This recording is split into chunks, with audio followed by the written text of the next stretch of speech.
Pemberian pensiun itu sebetulnya sekarang teman-teman di Kementerian Pan-RB, BKN sedang mencoba merumuskan pemberian skema tunjangan pensiun bagi P3K. Ini ternyata lebih menarik menjadi P3K. Ya, karena tidak harus menunggu 4 tahun. Kalau ada tawaran jabatan pada 2 tahun berikutnya bisa mendaftar. Nah, kami juga ingin menambahkan sedikit tadi pertanyaan menjawab atau tadi sebetulnya pertanyaannya Bu Hesti tadi ke Bu Dirjen, tapi kami ingin menjelaskan sedikit mengenai apakah proses rekrutmen P3K ini kemudian kalau kontraknya habis terus harus berhenti, mulai lagi ujian lagi. Tidak, Ibu. Jadi mereka automatically akan diperpanjang. P3K itu diberikan fleksibilitas, dia bisa memilih jabatan. Itu kelebihan antara P3K dengan PNS.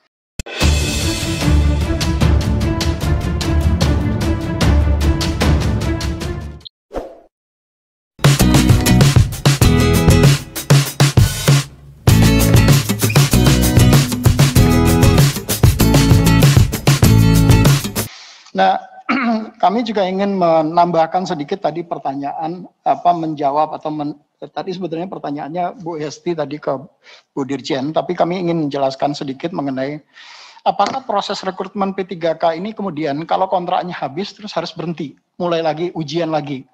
Tidak, Ibu. Jadi mereka automatically akan diperpanjang.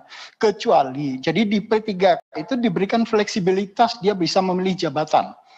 Itu kelebihan antara P3K dengan PNS. Kalau PNS itu dia mulai dari nol dan dia setiap 3 tahun, 4 tahun baru bisa naik pangkat. Tapi untuk P3K dia tidak. Kalau dia diangkat muda misalnya, selagi dia masih di posisi jabatan guru muda misalnya, maka sampai kapanpun kontraknya akan tetap berlaku tanpa ada rekrutmen kembali. Tapi kalau 2 tahun setelah itu dia ingin melamar ada pembukaan jabatan baru misalnya untuk guru madya, maka dia bisa mendaftar untuk guru madya tanpa dia kemudian harus mengikuti seperti skemanya pegawai negeri sipil. Jadi ada fleksibilitas yang diberikan kepada P3K di dalam proses pengangkatan. Jadi contohnya paling gampang gini, kalau seseorang diangkat jadi guru, misalnya jadi guru pertama, sebetulnya dia merasa karena dia memiliki pendidikan S2 misalnya, saya mampu kok sebetulnya menjadi guru madya gitu. Padahal kalau untuk mencapai ke madya dia harus dari pertama masuk ke muda dulu terus baru ke madya. Nah, karena dia merasa mampu untuk bisa masuk ke madya, maka dia bisa ikut mendaftar untuk di madya tanpa harus mengikuti skema yang pertama dan muda tadi. Tapi begitu dia masuk ke madya, dia baru ikut seleksi kembali karena dia berada di level jenjang jabatan yang berbeda. Tapi kalau dia masih di level jenjang jabatan sama-sama pertama, maka kontraknya tidak akan pernah diberhentikan atau tidak akan pernah putus bagi yang bersangkutan. Jadi sampai usia 60 tahun, batas usia pensiun yang ditetapkan. Jadi sampai dengan batas usia pensiun yang ditetapkan yang diatur di dalam PP 49 2018. Jadi tidak ada pemutusan hubungan kontrak. Kecuali kalau yang bersangkutan kena sanksi hukum pidana misalnya. Jadi itu sebabnya yang tadi juga terkait dengan pertanyaannya Pak Andreas. Apakah ini kemudian yang menyamakan atau yang membedakan itu apa sih sebetulnya? Selain gaji, tunjangan guru dan segala gaji, tunjangan dan hak pensiun yang sebetulnya tidak mereka dapat. Sebetulnya yang juga ini selalu berkali-kali disampaikan oleh Pak Kepala, tunjangan pemberian pensiun itu sebetulnya sekarang teman-teman di Kementerian Pan-RB, BKN sedang mencoba merumuskan pemberian skema tunjangan pensiun bagi P3K. Toh sebetulnya kalau di pegawai negeri sipil misalnya, pemberian tunjangan pensiun itu atau uang pensiun itu kan diberikan karena mereka membayar iuran yang dipotong dari gajinya setiap bulan. Nah, P3K ini juga sebetulnya bisa diterapkan mekanisme atau skema yang sama. Kalau mereka bersedia kemudian gajinya dipotong setiap bulannya, kemudian dia membayar ke Taspen misalnya, nanti Taspen bisa kemudian menetapkan untuk pembayaran pensiun bagi yang bersangkutan. Nah, ini skema yang sebetulnya yang selalu disampaikan oleh Pak Kepala itu tidak ada sebetulnya perbedaan antara P3K dengan ASN dengan PNS. Yang membedakan adalah di P3K itu ada flexibility sebetulnya di sisi jabatan. Di PNS nggak bisa. Jadi orang kalau masuk golongan sarjana baru diangkat, golongannya 3A, ya dia harus mengikuti mekanisme 3A, 3B, 3C, 3D sampai dia terus sampai dengan usia batas pensiun. Nah, P3K bisa tidak seperti itu. Itu fleksibilitas yang kemudahan yang diberikan kepada P3K. Tapi ada persyaratannya. Persyaratannya itu adalah apa? Untuk menjadi P3K, dia harus profesional. Dia harus memiliki kompetensi yang sesuai dengan bidang jabatan itu. Jadi tidak bisa kemudian orang yang tidak memiliki kompetensi kemudian bisa menduduki jabatan itu. Itu sebabnya kenapa kalau dia masuk level jenjang jabatan yang berbeda, seleksi diulang kembali di situ. Kalau dia dalam jenjang jabatan yang sama, maka kontraknya tidak akan putus kecuali ada pelanggaran yang sesuai dengan PP 53 2010. Mungkin itu Bu Ketua tambahan dari kami. Terima kasih. Assalamualaikum warahmatullahi wabarakatuh. Luar biasa Pak Suharmen. Jadi inilah yang mungkin tidak pernah juga didengar oleh teman-teman P3K, sehingga teman-teman guru honorer ini seperti pokoknya kalau nggak PNS nggak, kan ada yang sebagian begitu. Ada yang mengatakan kalau kita disuruh tes ya pasti kalah, tapi kemudian sudah disolusi oleh teman-teman dari Dirjen GTK. Nah, ini ternyata lebih menarik menjadi P3K. Ya, karena tidak harus menunggu 4 tahun kalau ada tawaran jabatan pada 2 tahun berikutnya bisa mendaftar. Nah, mungkin saya mewakili teman-teman dari guru honorer ini pengen bertanya, kan ini hal baru Pak. Saya juga baru dengar. Saya yakin teman-teman ini bertanya itu juga karena baru dengar. Dan ini adalah hal yang luar biasa. Jika pada saat proses pendaftaran yang baru, nih misalnya saya nih pegawai P3K, kemudian ada mau menjadi guru madya, daftar saya. Sekarang saya posisi guru muda P3K. Apakah saya harus berhenti dulu sampai dengan proses itu selesai kalau mau ikut seleksi itu? Atau saya dapat menunggu sampai ada kabar bahwa saya diterima atau tidak? Atau saya harus mengundurkan diri dulu sebagai guru muda? Silakan Pak. Ya, terima kasih Bu.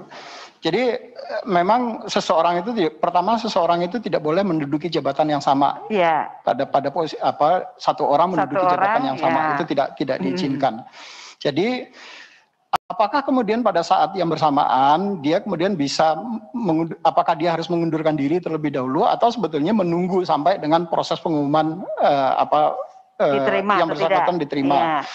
Nah, teknis ini sebetulnya belum ada permenpannya. Tetapi sebetulnya di dalam PP 49 2018 itu seseorang kemudian bisa sangat fleksibel, dia mengambil jabatan apapun yang dibuka kalau dia memang merasa mampu untuk menduduki jabatan itu.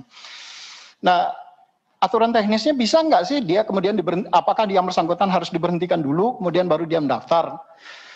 Rasanya sampai sekarang kami belum bicarakan itu Ibu. Jadi apakah yang bersangkutan ini harus diberhentikan dulu atau kemudian dia masih dalam jabatan yang sama kemudian boleh ikut mendaftar? Karena kekhawatirannya itu begini, Ibu, kalau dia seseorang yang mendaftar di dalam posisi yang baru, dia kan harus lepas dulu dari yang ada di dalam database kami nanti. Nah, kalau dia tercatat sebagai ASN terus kemudian dia juga mendaftar kembali di dalam ASN, berarti kan dia akan ada di dalam 2 kali jabatan yang sama. Ini biasanya kalau di sistem di kami pasti di-reject salah satunya. Iya. Jadi yang bersangkutan itu harus melepaskan dulu. Tetapi bagaimana nanti aturan teknisnya, apakah untuk P3K ini kemudian harus bisa di hold dulu misalnya, ini yang nanti akan kami lihat bersama-sama dengan teman-teman di Menpan. Karena kalau teman-teman Menpan kemudian sudah menetapkan aturannya bisa untuk dilakukan itu, BKN tentu akan mengikuti mekanisme itu. Iya Pak, terima kasih. Karena kalau undang-undangnya berbunyi logikanya seseorang tidak boleh berada pada 2 jabatan yang sama, kan kalau daftar belum jabat Pak. Ya kan? Ya kami berharap kebijakan dari pemerintah juga bisa memihak kepada teman-teman yang mau naik tingkatan ini. Kan itu yang mungkin membuat berat kenapa kok mereka memilih menjadi PNS daripada menjadi P3K. Karena kalau PNS kan untuk naik jabatan dia nggak harus berhenti. Kan lancar saja, sudah jelas ini gitu kan, enggak pernah turun pangkat, naik terus, enggak pernah turun golongan, naik terus kan. Inilah yang kemudian teman-teman P3K ini lebih merasa lebih nyaman jika menjadi pegawai negeri. Tapi kalau ini bisa kemudian dibuat kalau mendaftar sebelum ada pengumuman lulus atau tidak lulus, ya kamu tetap bisa bekerja dan terima gaji. Saya kira ini mereka akan sangat bersyukur untuk itu. Terima kasih Pak, ini hal baru, ya informasi terbaru yang mungkin didengar oleh seluruh teman-teman guru honorer yang hari ini mendengarkan sidang kita. Terima kasih sekali. Ya. Ya, saya kira memang undang-undang demikian ya Pak Andreas. Yang harus mengundurkan diri itu hanya anggota DPR saja ketika mau mencalonkan diri sebagai kepala daerah. Kita harus mundur Pak, tapi kalau birokrat kan enggak ya, boleh cuti. Ya boleh cuti, nanti kalau tidak jadi ya kembali lagi sebagai PNS. Itulah kenapa teman-teman guru honorer itu kepengen jadi PNS. Jarang sekali yang mau jadi anggota DPR ya. Ya. Selanjutnya kami mohon untuk memberikan jawaban dari Deputi Bidang Sumber Daya Manusia Aparatur Kemenpan RB, Bapak Dr. Insinyur Katmoko Ari Sambodo. Halo Pak, Pak sudah standby ini.